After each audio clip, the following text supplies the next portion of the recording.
Imagine walking into a sleek boardroom on wheels, a mobile command center buzzing with executives, laptops, and coffee cups. Nick Askaroff and Julian Clay show us how leadership isn't about rigid titles or offices, but about managing people and operations so your business runs smoother than any traditional boardroom ever could. But here's the twist. What if your leadership style is quietly sabotaging your goals? Let's unravel how to fix that, one sharp insight at a time.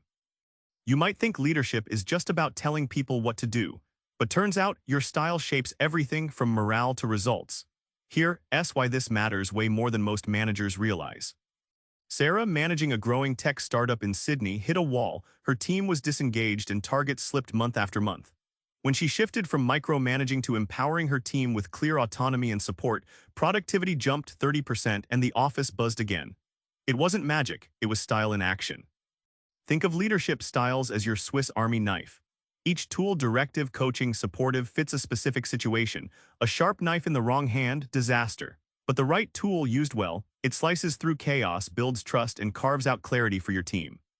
When you flex your leadership style to meet your team's needs, you unlock energy hiding in plain sight.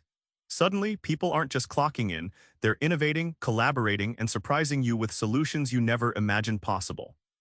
Ever tried driving a car where everyone's steering and no one's checking the gas? Clarity about roles and crushing barriers make a world of difference. This is where good intentions meet real results. At Jim's manufacturing plant in Ohio, confusion reigned, overlapping duties, wasted hours, and mounting frustration. By clearly defining each person's role and streamlining resources, production times dropped by 20%. Suddenly, machines weren't the only things humming, morale soared too. Roles aren't prison bars, they're roadmaps guiding every player through a complex journey. When everyone knows their landmarks, detours are fewer and teamwork flows. It's less about restrictions, more about clearing the fog so everyone drives in sync. Remove barriers, whether outdated processes or missing tools, and you don't just fix problems, you unleash innovation. Teams stop wasting energy on obstacles and start channeling it into breakthroughs that push the business beyond expectations. Communication isn't just talking. It's the oxygen that fuels your boardroom on wheels if done right. Here's how bad communication kills momentum and good communication flips that on its head.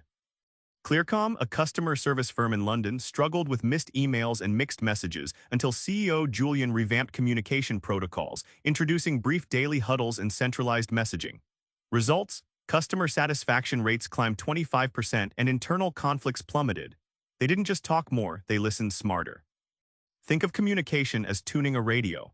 When channels overlap or static drowns messages, no one knows what to do. But dial in the right frequency, clear, consistent messages, and suddenly everyone's dancing to the same beat, even in the busiest storms. Sharpen your communication and you don't just manage tasks, you inspire confidence and accelerate decisions. What feels like simple talk is actually a powerful tool that turns chaos into synchronized action, transforming your mobile boardroom into a roaring success machine. Remember that mobile boardroom buzzing with focused energy? It's not magic, it's leadership honed through clarity, communication, and style. When you get those right, your team doesn't just work, they thrive. So try this tomorrow, pick one communication channel to simplify or one role to clarify. Notice how the wheels start turning smoother. Subscribe for more book summaries like this one.